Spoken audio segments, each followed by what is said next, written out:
2026 সালে যে 5টি কাজ এআই কেড়ে নিতে পারবে না। 1. ক্রিয়েটিভ রাইটিং এবং কন্টেন্ট ক্রিয়েশন। মানুষের আবেগ আর অনন্য চিন্তাভাবনা এআই নকল করতে পারে না। 2. সাইকোলজিস্ট বা থেরাপিস্ট। মানুষের মনের কষ্ট বোঝা এবং ইমোশনাল সাপোর্ট দেওয়া শুধু মানুষের পক্ষে সম্ভব। 3. দক্ষ টেকনিশিয়ান বা প্লাম্বার। বাস্তব জগতের শারীরিক কাজ ও জটিল সমস্যার সমাধান কোনো চ্যাটবট করতে পারে না। 4. লিডারশিপ ও ম্যানেজমেন্ট।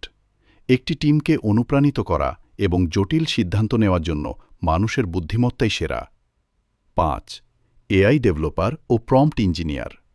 এআই যতই উন্নত হোক, তাকে চালানোর জন্য মানুষের দরকার সবসময় থাকবে। ভিডিওটি উপকারে আসলে একটি লাইক দিতে ভুলবেন না। আর এমন আরও ইনফরমেটিভ ভিডিও পেতে আমাদের মাসুক ইনফো চ্যানেলটি এখনই সাবস্ক্রাইব করে রাখুন। দেখা হবে পরবর্তী ভিডিওতে। ধন্যবাদ।